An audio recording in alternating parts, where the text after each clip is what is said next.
Okay, so this is a joint paper with my student Amaka, who is also here today. Let me get straight to, I have 15 minutes. Why is it not page down going? Why is it not, why isn't the page moving? Okay, so I need to go like that. Okay. Now this is one of their favorite papers, actually. This is an old paper. Dr. Parikh, the great Parikh and Jyoti Parikh have been writing on energy issues for over 50 years. And this is a paper which I actually saw them present in one of the Indian Econometric Society meetings many years ago. I've forgotten exactly. And it was our first paper together. Okay, okay. So that's fair. And I was really awed completely by it, because such an important topic. This was on biogas, renewable energy. And it so happens that I'm right now working on renewable energy, not although so specific about a particular technology. And in that paper, they identified all the problems very, very neatly. And those problems actually even remain today in many of the issues. And that's why it's very, very relevant. The quote from their paper, 1977 paper, which I actually happened to be listening to. I also had the pleasure of listening to at a conference. Now, this is the consumption side and the production side together, and we'll be kind of focusing on the production side a lot more than the consumption side, because we'll be talking about trade and its relationship to trade. And I mostly work on international trade, and anything I do is kind of gets related to that aspect, international trade aspect. So the work has two parts, and I'll come to that in a minute. Unfortunately, the share of renewable energy in total energy consumption has been declining in many countries, and I have few. This is for South Asia. We can see this is from 1990 to 2014, 25 years. And the data is from the World Bank, the World Development Indicators, and you can see generally a declining trend for some of the South Asian countries here. And particularly for Bangladesh, it's very steep. It's the steepest line is the Bangladesh. And I made some inquiries with the University of Dhaka, and I was told that they have been actually subsidizing non-renewable energy, effectively taxing the use of renewable energy. And that's where you can see quite a big, sharp decline. If I go to the next one is for Africa, similar. There are some exceptions, but again, a declining trend in the use. This is the consumption of renewable energy as a proportion of total energy consumption. Okay, these are percentages, not the absolute level. But it cannot be 90%. So maybe you mean fossil fuel. No, this is renewable energy consumption. This is renewable. Okay, maybe some cities they are hydro based. Okay. This is the World Bank data. I should have, we have not collected, but yeah, this is 80–90%. For Europe, Norway, Norway of course use a lot of timber, but they also have a very good forest management problem. So this is kind of, Norway is possibly the best there. Although we could not get data for Germany because of there are a lot of missing observations. So Europe minus Germany. But here we see not quite a declining, but somewhat a rise, sometimes even the rising trend in renewable energy consumption, which is the kind of positive side. So the data is now getting into econometrics. What we do is from the World Development Indicators data. And the data we have for 152 countries. We have to clean up some of the countries for which there are a lot of missing observations. And it is for 25 years from 1990 to 2014. It does not go, but some of the other, like CO2 emissions, it goes back quite far back. But for renewable energy, the data is from 1990. So what we do is we run some regressions with this one and with some fixed effects, country fixed effects, and we use the kind of a methodology that is used in labor market, in labor economics, to calculate industry wage premium. And rather than industry, here we do country wage premium, but these are of course averaged over the years. And we also control for income, per capita income and per capita income square to see if there is a Kuznets curve working. And we find a kind of quite a strong, as you shall see, quite a strong evidence of a Kuznets curve, meaning renewable energy consumption goes down to start with and then it go up. So it's a U-shaped relationship between per capita income and proportion of renewable energy consumption in total consumption. Then we look at the fixed effects, country fixed effects, and those, the magnitudes can be called the premium, country premium, with reference to one country, that will be the benchmark. And so what we do, we rank the countries on the basis of the size of the fixed effects. Okay, and what we get is this is the regression. You can all see it, right? And you can see and we did a lot of robustness checks, and we haven't presented them. And we can see that the GDP and GDP square are very, very significant, both of them. And it's a kind of U-shaped relationship between per capita GDP and renewable energy as a proportion of total energy consumption. And there is also a trend component. And then we pick up estimate the country fixed effects from here and rank the countries. That's the first exercise. And we do rank them according to countries. We also rank them according to continents. The R square for when we do the continent fixed effects, the R square is not that high because there are only few continents, but this is the ranking. We get the Africa comes first, Europe the last, and Asia is somewhere in between. But what does this rank mean? Means Africa uses more renewable energy or less? More. I see. Okay. Controlling for per capita income. Controlling for per capita income. Correct, I understand. And this is average over all the years. Although there is a trend, but we sometimes, this is not, you can see the ranks if you use control for the trend, kind of change a little bit, but not a lot. Yeah. But this is the number one is the highest per capita, sorry, not highest. Renewable consumption as a proportion of total consumption, controlling for per capita income. So this is the continent, and we can go for, it's a kind of a selected countries we have chosen. We can see that India this is 50 out of 152 countries, remember, top third. But India kind of does not as good as some of its neighbors. Like Nepal is possibly does a lot better than India among the South Asian countries. I don't understand. You said Nepal is using more renewable energy than India, right? Than India. Okay, but as a proportion of total energy. That's as a proportion of total energy. So I guess hydro would be considered as renewable, is it, in this case? Yes, I think so. Yeah. I think so. Anything, yeah. Exact definition, Amaka, can you chip in?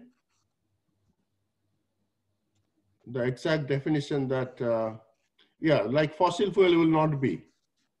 Yeah, if I'm to chip in, renewable energy here is looking at energy from renewable sources, that's energy from sources that cannot be depleted.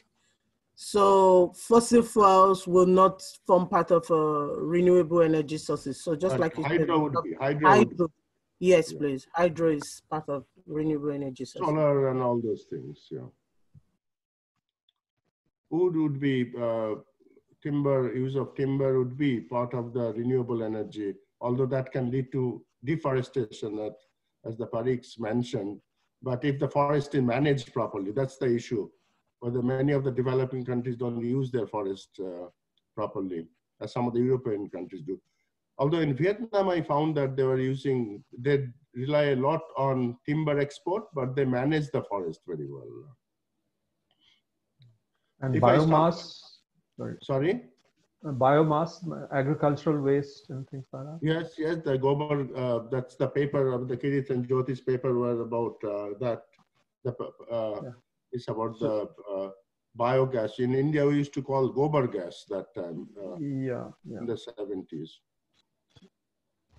That would be renewable, definitely. That will be renewable energy.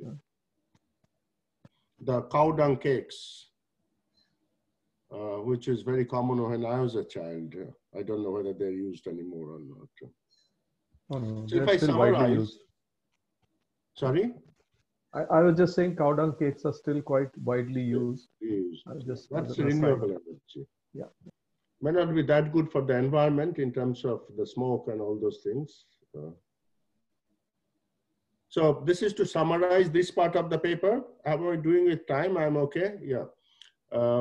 So Africa does the best, Europe the worst, Asia coming in the middle. In terms of country, Nigeria, my co-author's country, does a lot better than India.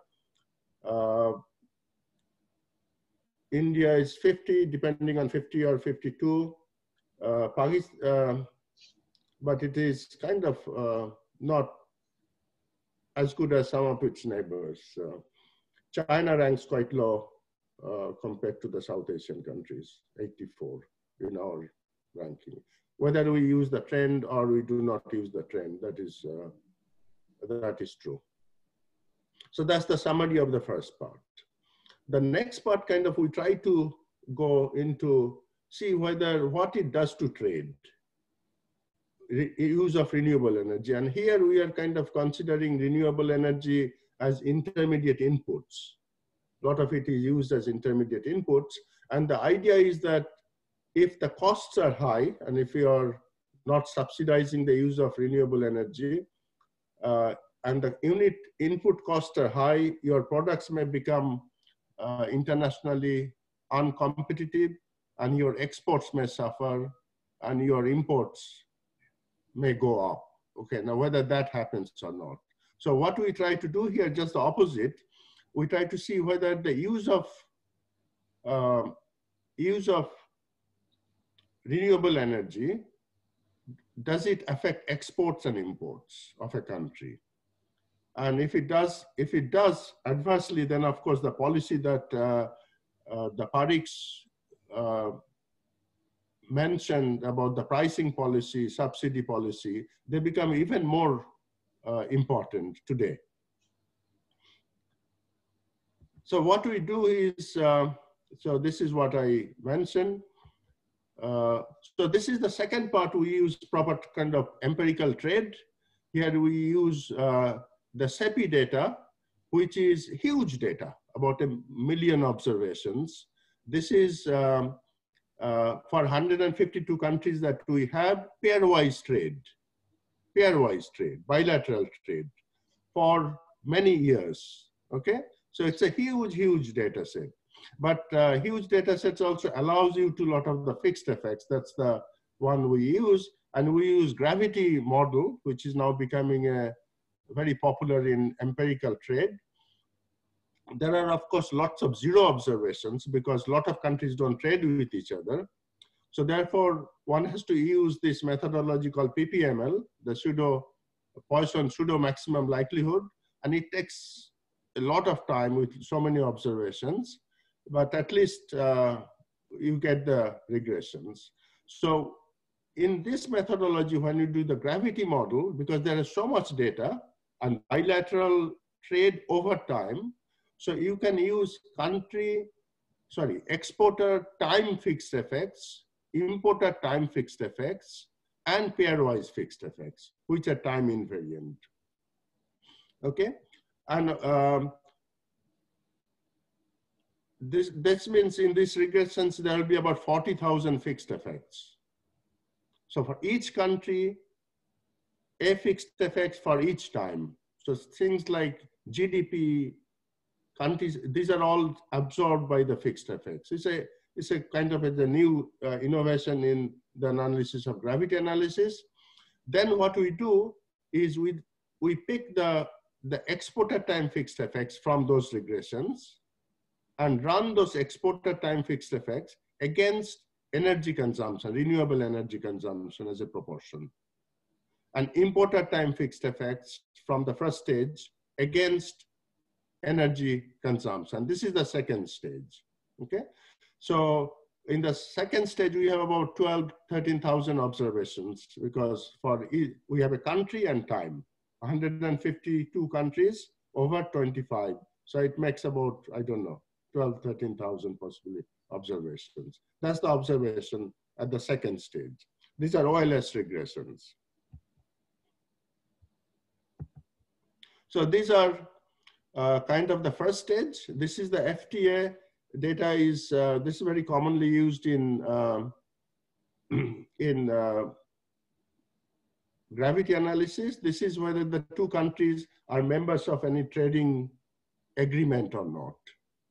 Okay, this is a kind of a binary variable, but we have all sorts of fixed effects: exporter time fixed effects, importer time fixed effects, and pairwise fixed effects.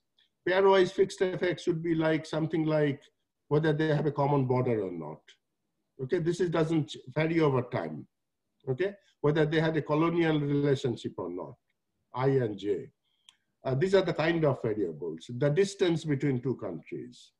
These are pairwise fixed effects. Exporter time fixed effects, importer time fixed effects, any variable which are country specific and change over time, they will be captured by the exporter time fixed effect. So if you try to use, say, per capita GDP of a country, you cannot identify it because it will be picked up by these fixed effects.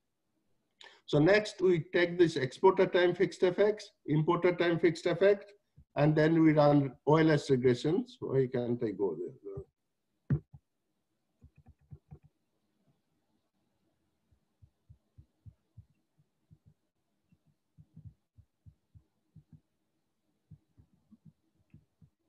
Okay, let's see. Okay, I can go now. Okay, so this is the second stage regression. You can see that the energy, this is the renewable energy, is the renewable energy consumption as a proportion of total energy consumption. And its effect on the exporter time fixed effects is very significantly negative. And its effect on the importer time fixed effect is very significantly positive. And I've just presented, and we use country fixed effects and year fixed effects and all those things. But we are just presenting two specifications here. We have done lots of robustness checks by taking a lag, time lag, and 2-year interval data and all sorts of things. And this is very, very robust result that renewable energy consumption as a proportion of total energy consumption does reduce exports, and it does increase imports, okay? Now this must be through the channels that people have identified in terms of what it does to the unit cost of production. And so if we want, so sort of in terms of, if I go to the, this is what we have found. And what is the time period covered? 1990 to 2014. Okay.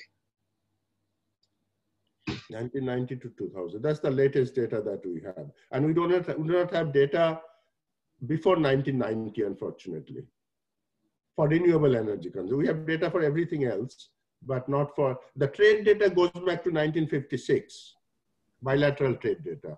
But unfortunately, the renewable energy consumption data does not go beyond 1990.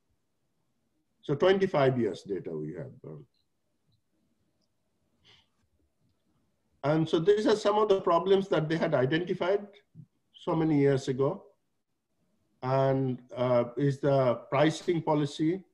And as I found that in Bangladesh, they're doing just the opposite. They're subsidizing the use of renewable, non-renewable energy. sorry, non-renewable energy.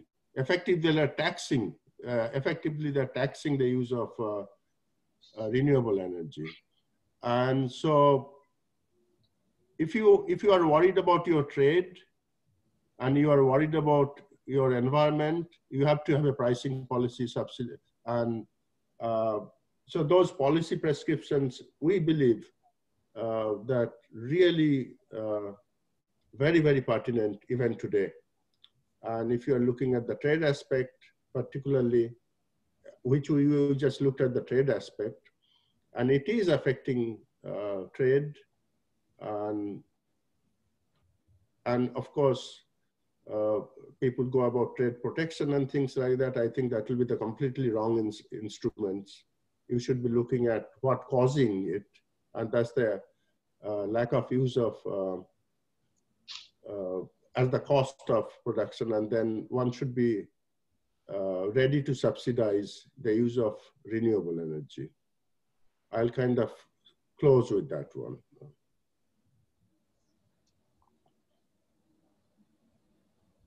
Over to you, Sharmistha. Yeah. Dr. Lahiri, you have to stop sharing your screen now. Okay, I'll do that.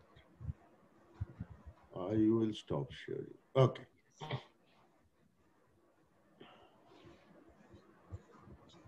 Am I okay with time? Yeah, I think I've managed it.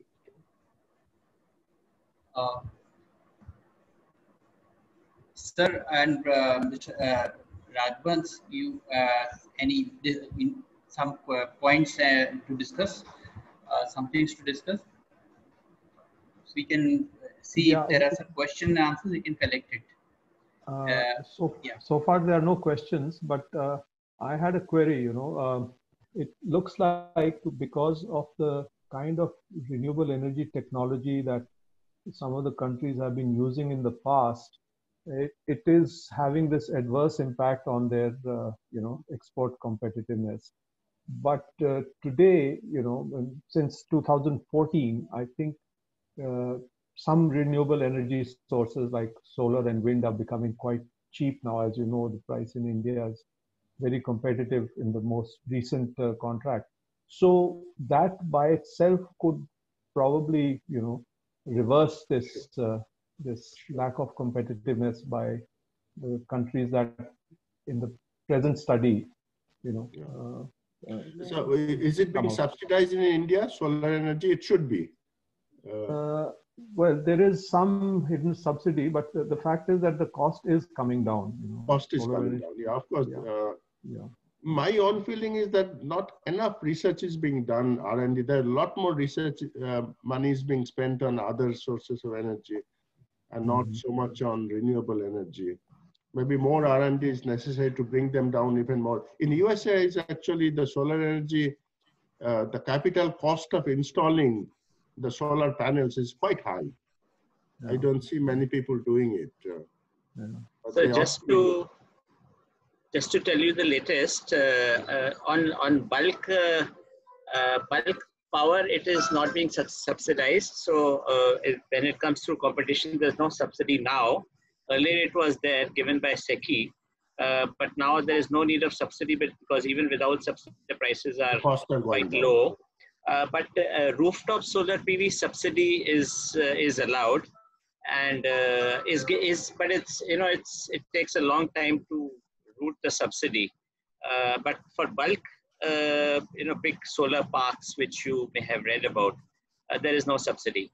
But there is one subsidy for the consumer from the point of view of the interstate transmission charges for carrying this renewable power, which is solar or wind, is exempted. So there's no cost of interstate transmission.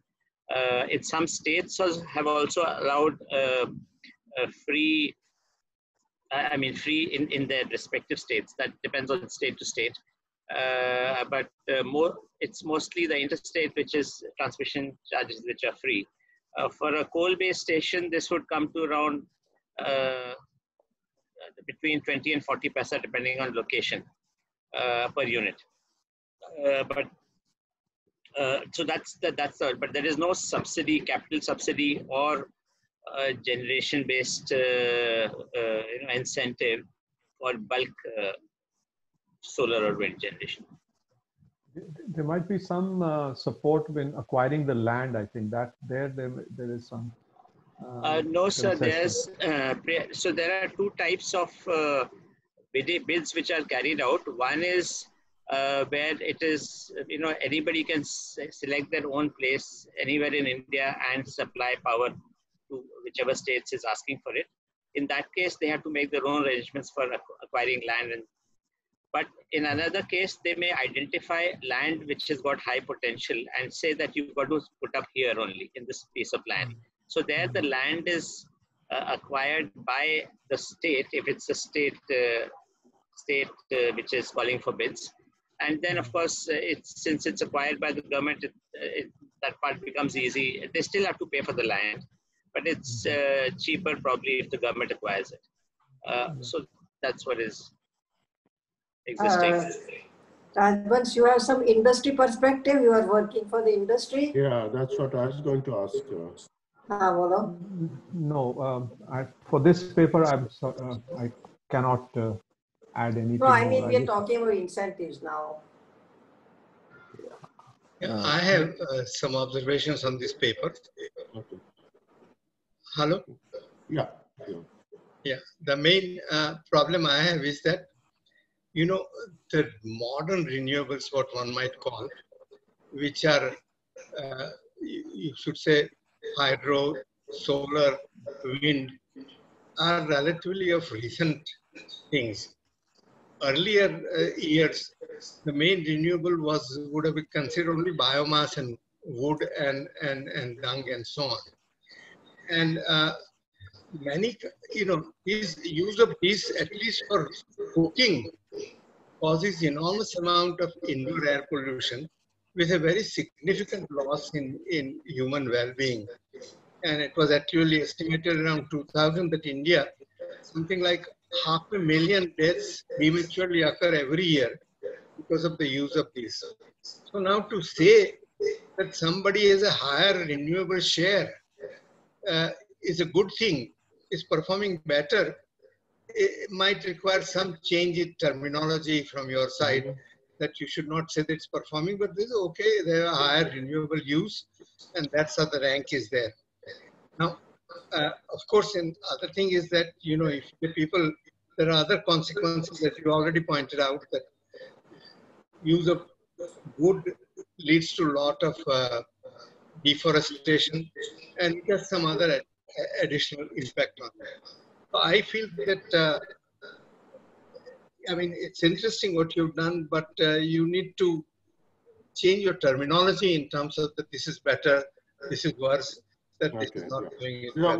What you are suggesting is that you need to sort of disaggregate renewable energy into... That is right. If you had done it, it would have been very... In India, we call it non-commercial energy or traditional energy. Some people call it solid fuels.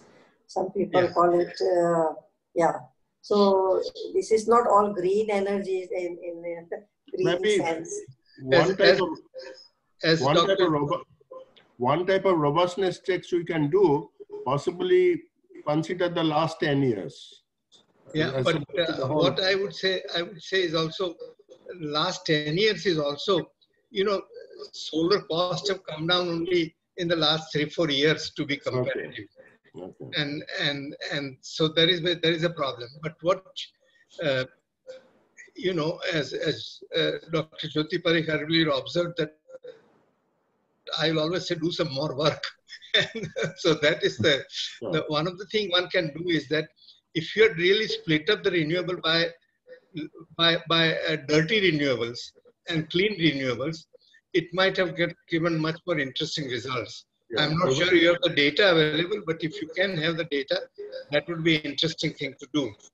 The other point one would like to see here is that, say in Bangladesh is subsidizing this. That's because they are giving gas for cooking. In India also now we are subsidizing LPG cylinders for cooking so that people don't use biomass and fuels in some sense. So I think countries have various different policy perspectives and objectives. One of them would be health of the people in indoor air pollution is equally important. So I think you might take this into account fairly easily, it seems to me, if you have the data, and then it might be much more interesting paper it could be. Yeah, the data, I don't think the World Bank data disaggregates renewable energy into various, that's the unfortunate bit. But I mean, you could just take biomass. Wood use for you wood and not for others. Now, of course, as you said, countries which have very managed forests do very well, and Vietnam among the developing countries are having managed forests simply because all the original forests were defoliated by Americans. So they only have new forests which are managed in some sense. Yeah. Dr. Lahiri, there is one comment I'm just going to read out from one of the attendees. He is saying that this is by Pramod Rijal, and he's from Nepal. He's an economist from Nepal. He says that renewable energy consumption of total energy in Nepal is relatively better and leading in South Asia, according to your analysis. However, the consumption of renewable energy in Bhutan is also higher. Maybe it is not in Bhutan. Maybe it is not included in your study due to the data unavailability. He is asking this. Yeah, we don't have Bhutan in our sample. Yeah, there's a lot of missing observations. We have only 152 countries in our sample. I don't think Bhutan is one of them. The point about the Kirit Malik mentioned about decomposition of renewable energy, that's very, very important, of course. Just to add to what Professor Parekh just said, you could, maybe you do not know the figures, or figures are not available for what is called the dirty, renewables. But if you can look at the new renewables as entity, like solar, wind, and hydro, which possibly, maybe not for all the 25 years, but for the more recent years, country-wise data could be obtained, and, that could serve as a data input. Yeah, the other side of it, the non-dirty, the clean, renewable. I have to check again the World Bank, the WDI, but I have a feeling that it doesn't have that data. No, it doesn't. Excuse me, there was one more question. Dr. Lahiri, you were saying something? Yeah, no. There was one more question from Professor Ray, who says that following this discussion, I wonder if cooperation of some kind among neighboring countries may help.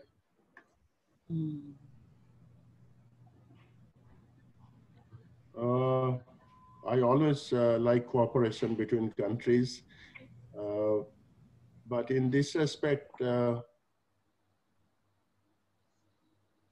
in cooperation this is Indrajit Ray, is it?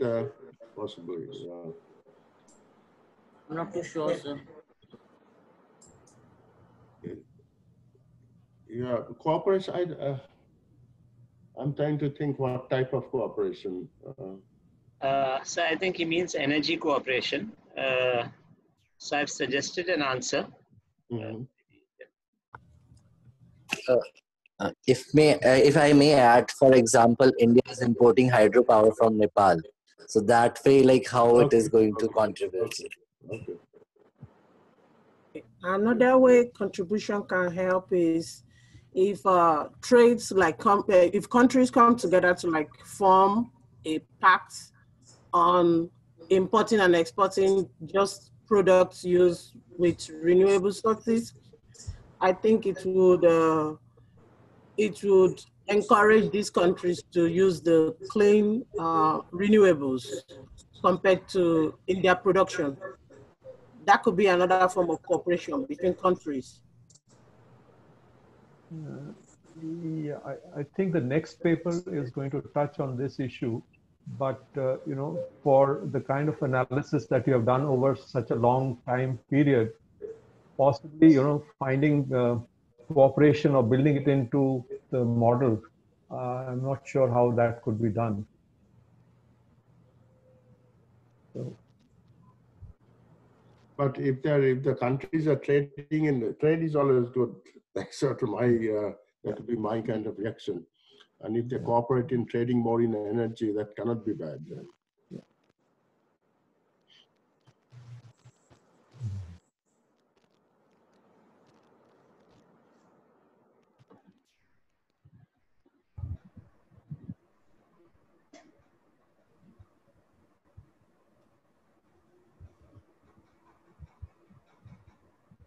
So I think we can start the next presentation now if all the questions are done.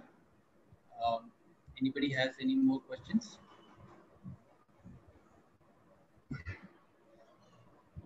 No, we don't see any more questions, Prabhat. Yeah.